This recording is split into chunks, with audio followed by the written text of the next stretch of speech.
నమస్కారం వార్తలకు స్వాగతం. ముందుగా ముఖ్యాంశాలు. టీడీపీ మహిళా లీడర్ పంచుమార్తి అనురాధ ప్రెస్ మీట్. మాజీ ముఖ్యమంత్రి జగన్మోహన్ రెడ్డిపై ఫైర్. మాజీ మంత్రి జగదీష్ రెడ్డి ప్రెస్ మీట్.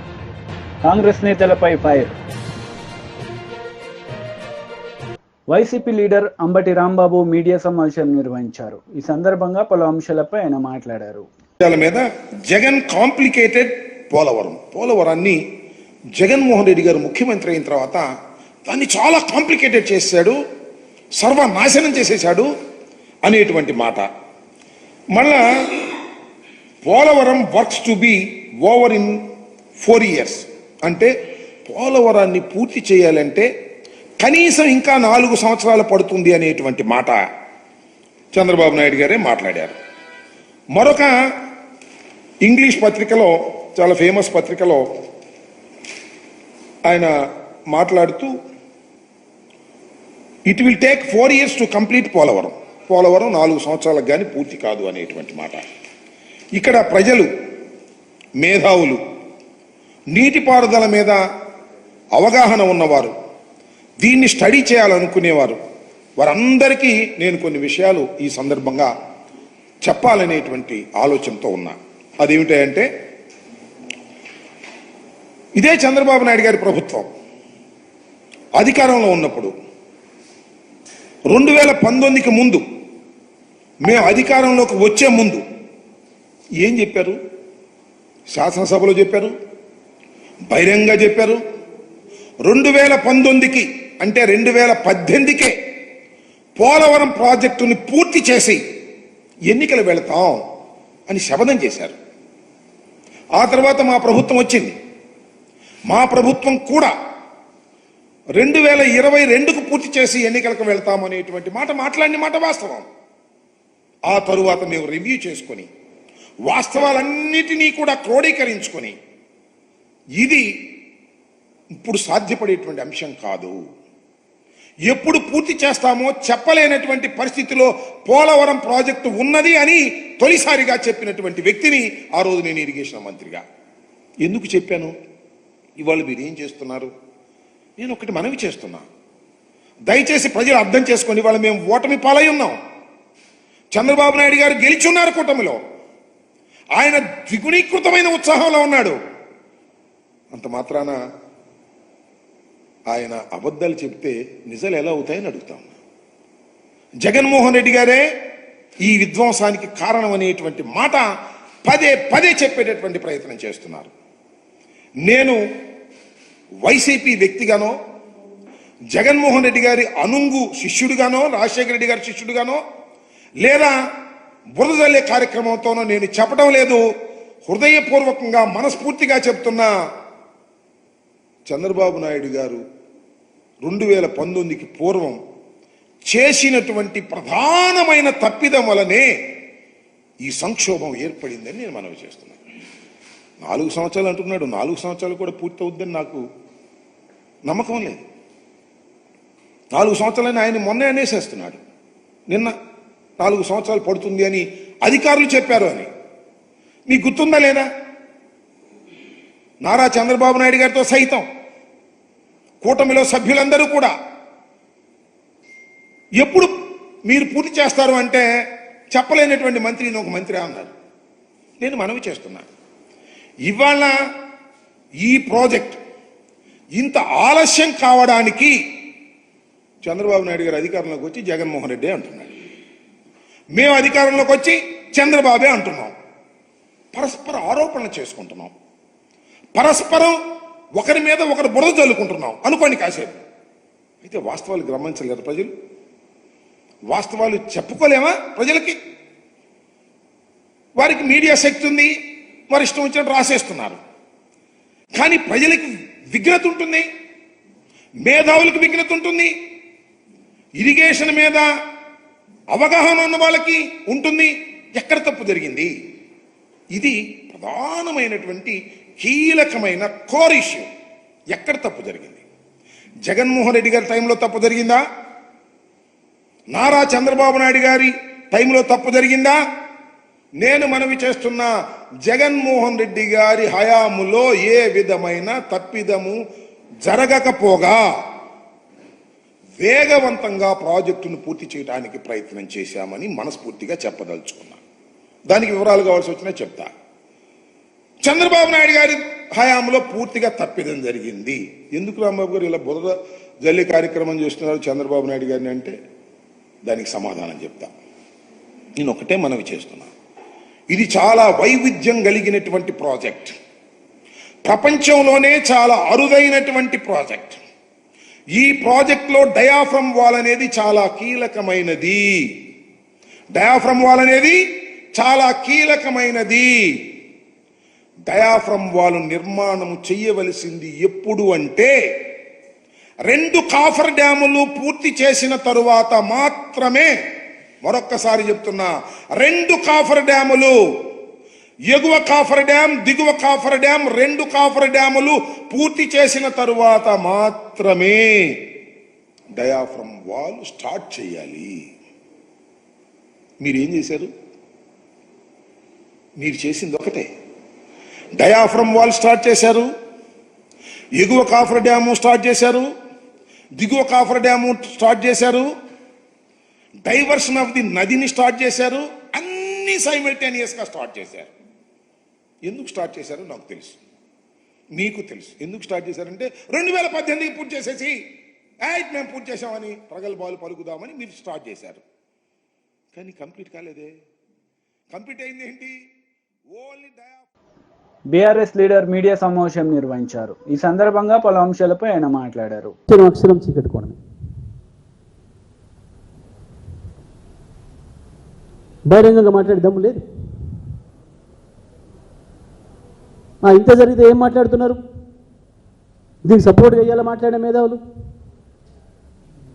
ఏం జరిగింది మరి? 6,000 కోట్లు ఎక్కడికి పోయినాయి? కేసీఆర్ రమణ్ సింగ్ గారికి ఇచ్చిండా? అలా తిరిగి రమణ్ సింగ్ గారు కేసీఆర్ గారు పంపిండి, ఆయన కొన్ని ఉంచుకొని. పాపం మధ్యలో దత్తాత్రేయ గారిని కూడా పిలిచిండు రమణ్ సింగ్ గారు. అయ్యాల వారికి కూడా ఏమైనా పంపిండ్రా?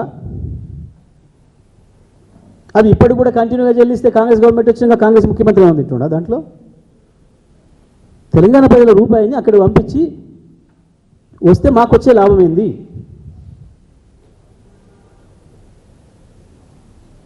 ఏందన్నట్టు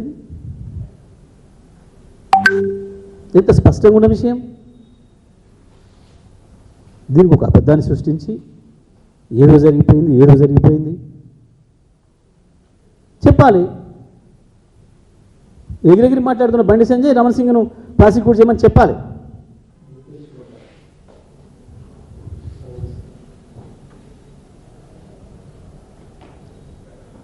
ఏది లేదు, ఎక్కడ ఒక అక్షరం వాస్తవం లేదు. ఆ కమిషన్ నిలిచేది అంతకన్నా లేదు. కేసీఆర్ ఉన్నట్టు స్పష్టంగా కుండబద్దలు కొట్టినట్టు చెప్పిండ్రు. అవకాశమే లేదు. ఏం మాట్లాడతాడు? నల్గొండ జిల్లాలో ఎందుకు పెట్టిరు ప్రాజెక్టు? నల్గొండ జిల్లాలో ప్రాజెక్టు పెట్టాలని ఎవడన్నా వ్యతిరేకిస్తే చెప్పుతో కొడతాం వాడిని, ఎవడైనా సరే వాడు. ఎందుకు నల్గొండ జిల్లా తెలంగాణలో లేదా? తెలంగాణ ఉద్యమంలో నల్గొండ జిల్లా లేదా? నల్గొండ జిల్లా అభివృద్ధి కావద్దా? నల్గొండలో పెడితే ఇక్కడ రాయలసీమలో పెట్టినట్టు, ఆంధ్రాలో పెట్టినట్టు ఎందుకు నల్గొండ జిల్లా మీద విషయం కక్కుతున్నారు?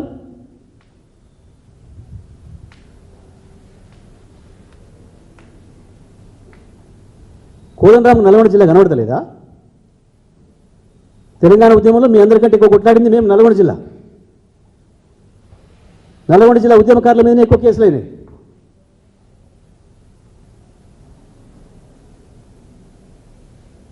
నల్గొండలో పవర్ ప్రాజెక్ట్ పెట్టడం తప్పని మాట్లాడుతారు ఒక్కొక్క విధవ. గమనిస్తున్నారు నల్గొండ జిల్లా ప్రజలందరూ కూడా. మాకాడ ఉన్న దద్దమ్మ నాయకుల గురించి కూడా చూస్తున్నారు. ఆనాడంతే సమైక్య ఆంధ్రప్రదేశ్లో కూడా ఆనాడు నాగార్జున సాగర్ నీళ్ల విషయంలో నష్టం జరిగినా,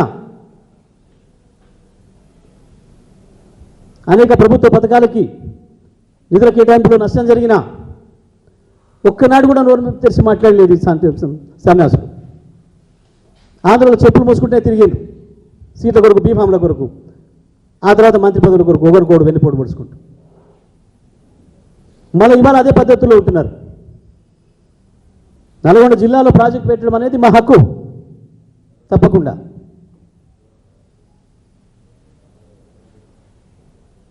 ఎక్కడో 600, 700, 800 కిలోమీటర్ల దూరం తీసుకుపోయి పెడుతుంటే బీజేపీ లీడర్ మీడియా సమావేశం నిర్వహించారు. ఈ సందర్భంగా పలు అంశాలపై ఆయన మాట్లాడారు.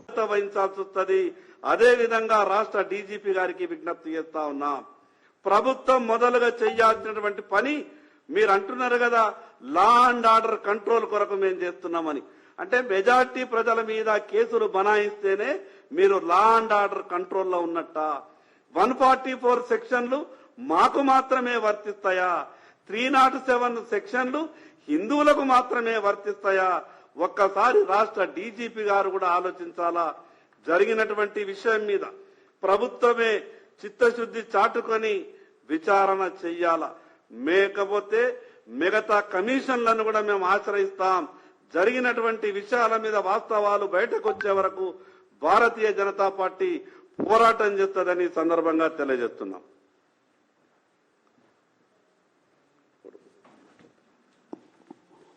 ఇప్పుడు సిర్పూర్ కాగజ్ నగర్ ఎమ్మెల్యే శ్రీ పాల్వాయి హరీష్ బాబు గారు మాట్లాడుతారు.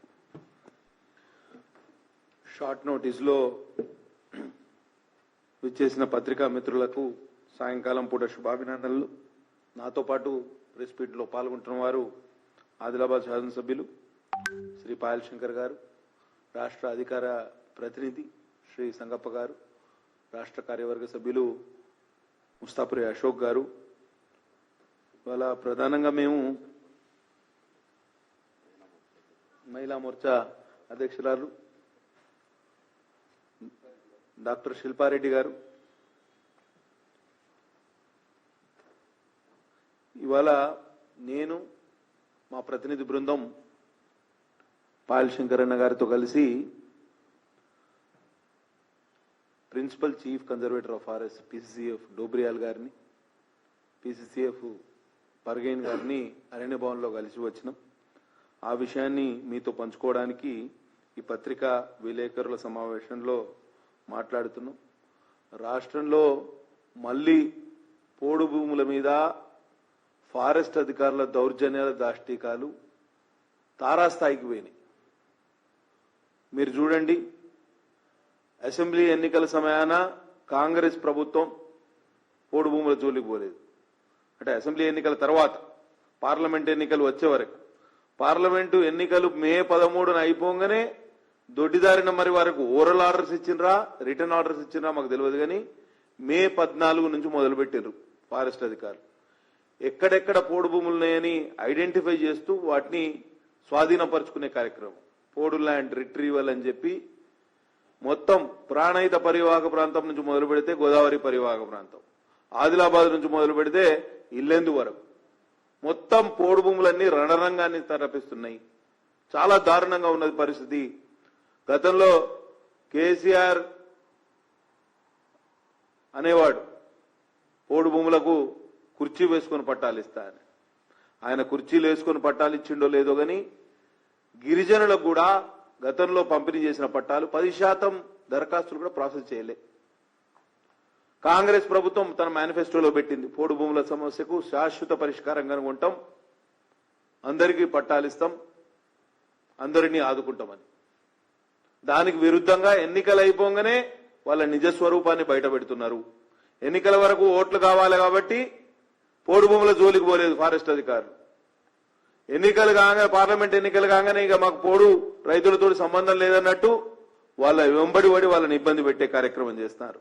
నేను అటవీ శాఖ మంత్రివర్యులు శ్రీమతి కొండా సురేఖ గారు పోడు భూముల ఉద్యమంలో పెద్ద ఎత్తున భాగస్వాములై పోడు రైతులందరి సంఘటితపరిచిన గతంలో ఎమ్మెల్యేగా పనిచేసి ఇప్పుడు మంత్రిగా ఉన్న సీతక్క గారు, వీరందరూ కూడా సమాధానం చెప్పాలి. ఎన్ని నినాదాలు ఇచ్చారు ఎన్నికల సమయాన, అసెంబ్లీ ఎన్నికల సమయాన? ఉన్న భూములేవి వదిలేది లేదు, కొత్తగా భూములు కొట్టేది లేదని నినాదాలు ఇచ్చారు. మరి ఇవాళ ఉన్న భూములన్నీ లాక్కుంటా ఉంటే పోడు రైతులు ఎక్కడికి పోవాలి? చాలా దారుణమైన పరిస్థితి. ఇవాళ ఎక్కడ కూడా మొత్తం ఈ పోడు రైతుల సమస్యలు కేవలం టీడీపీ లీడర్ మీడియా సమావేశం నిర్వహించారు. ఈ సందర్భంగా పలు అంశాలపై ఆమె మాట్లాడారు.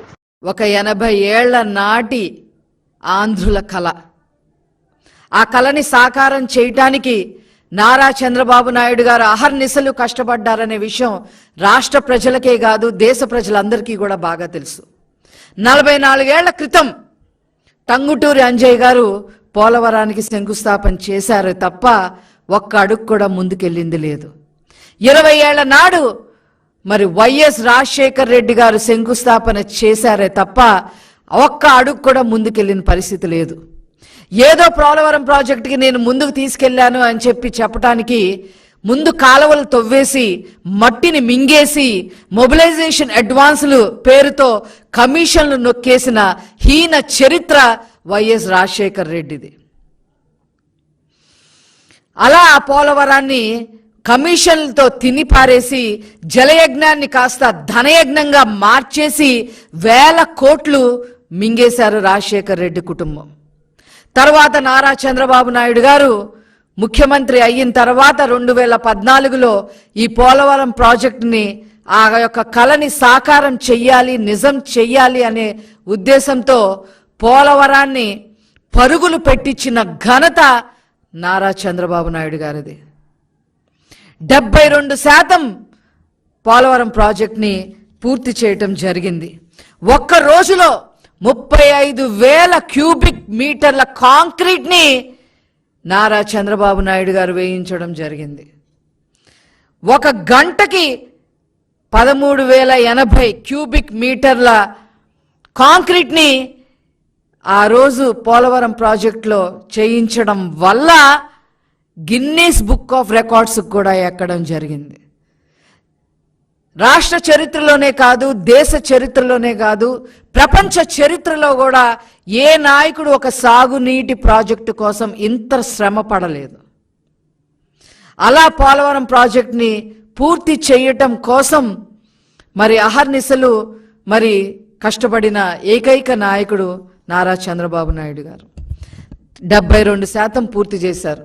ఆ తర్వాత వచ్చాడమ్మా ఈ రాష్ట్రాన్ని రాజపీను కన్నా హీనంగా పీక్కు తినటానికి ముఖ్యమంత్రి అయ్యారు. ఒక్క ఛాన్స్ పేరుతో పొర్రపాటున గెలిచాడు. రాష్ట్రం ఎంత అధోగతి పాలైపోయిందో అందరికీ కూడా తెలుసు. పోలవరం ప్రాజెక్టు ఎంత అధోగతి పాలు చేశారో నిన్న ఆల్రెడీ నారా చంద్రబాబు నాయుడు గారు చెప్పడం జరిగింది. మేము మళ్ళీ చెప్పదలుచుకున్నాం. 72% పూర్తి చేసిన ప్రాజెక్టుని కేవలం ఇంకొక 28% పూర్తి చేస్తే ఎన్ని ప్రయోజనాలు కలిగేవో ఆ అప్పటి రాష్ట్ర ముఖ్యమంత్రిగా ఉన్న జగన్మోహన్ రెడ్డికి తెలీదా అని చెప్పి ఈ సందర్భంగా అడుగుతా ఉన్నాం. ఏ రకంగా అయితే రాజధాని నాశనం చేశాడో అదే విధంగా రివర్స్ టెండరింగ్ పేరుతో కాలయాపనలు చేసి 20లో పూర్తి చేస్తాం, 21లో పూర్తి అయిపోతుంది, 22లో పూర్తి అయిపోతుంది, 23 పూర్తి అయిపోతుంది, ఇంకేముంది అని చెప్పి అక్కడ ఒక పనికి మాలిన మంత్రుల్ని, ఒకడు ఆ అనిల్ కుమార్ యాదవ్, ఆ తర్వాత అంబటి రాంబాబు. ఈరోజు కూడా మళ్ళీ 2ంటికి ఏదో ప్రెస్ మీట్ పెట్టడానికి రెడీ అవుతున్నాడు ఆయన. డయాఫ్రామ్ వాల్ని నాశనం చేసి పెట్టి, స్పిల్వే వర్క్స్లన్నీ నాశనం చేసి పెట్టి భ్రష్టు పట్టించేసి చివరికి ఆ ప్రాంతం మొత్తం కూడా ముంపులోకి గురయ్యే విధంగా, జిల్లాలు మునిగిపోయే విధంగా నాశనం చేశారు ఈ జగన్మోహన్ రెడ్డి ప్రభుత్వం. ఏంటి ముసుముసు నవ్వులతో ఈ జగన్మోహన్ రెడ్డి ప్రభుత్వం ఏం చేశారు? అక్కడ కేసీఆర్ 1 మీటర్ తగ్గించవయ్యా, 145 మీటర్లకు గాను 1 మీటర్ తగ్గించవయ్యా అంటే ఈయన ఏకంగా 4 మీటర్లు తగ్గించేశారు. అందుకనే పోలవరంలో మీ పార్టీ మునిగిపోయింది, అక్కడ కేసీఆర్ ప్రభుత్వం కాళేశ్వరంలో మునిగిపోయిందని చెప్పక తప్పదు. ఆ పార్టీ ఇంత దారుణంగా చేసిన వీళ్ళకి మరి ఏ గతి పట్టిద్దో ప్రజలే చెప్పాల్సిన అవసరం ఉంది అని చెప్పి ఈ సందర్భంగా తెలియజేస్తా ఉన్నా. ఏంటి పోలవరం? ఇంకా కొత్తగా వచ్చిన యూత్కి కానీ కొత్తగా వచ్చిన ఓటర్స్కి కానీ తెలియాల్సిన అవసరం ఉంది అని చెప్పి ఈరోజు తెలుగుదేశం పార్టీ తరఫున మేము భావించి ఈరోజు కొన్ని విషయాలు మేము ముందుకు తీసుకొస్తా ఉన్నాం. ఈ పోలవరం గనక పూర్తి అయితే సాగునీటి సౌకర్యం మరి 7,20,000 ఎకరాలకి సాగునీటి సౌకర్యం కలుగుతుంది. ముఖ్యంగా విశాఖపట్నం జిల్లాలో 1,50,000 ఎకరాలకి సాగునీటి అందించే పరిస్థితి వస్తుంది. తూర్పుగోదావరి జిల్లాలో 2.5 లక్షల ఎకరాలకి సాగునీటి సౌకర్యం వచ్చే అవకాశం ఉండేది. పశ్చిమ గోదావరి జిల్లాలో 2,58,000. వార్తలు ముగించే ముందు ముఖ్యాంశాలు మరోసారి. టీడీపీ మహిళా లీడర్ పంచమార్తి అనురాధ ప్రెస్ మీట్. మాజీ ముఖ్యమంత్రి జగన్మోహన్ రెడ్డిపై ఫైర్. మాజీ మంత్రి జగదీష్ రెడ్డి ప్రెస్ మీట్. కాంగ్రెస్ నేతలపై ఫైర్. ఈ వార్తలు ఇంతటితో సమాప్తం. తిరిగి ప్రసారమయ్యే వార్తలు మళ్ళీ కలుద్దాం. అంతవరకు సెలవు. నమస్తే.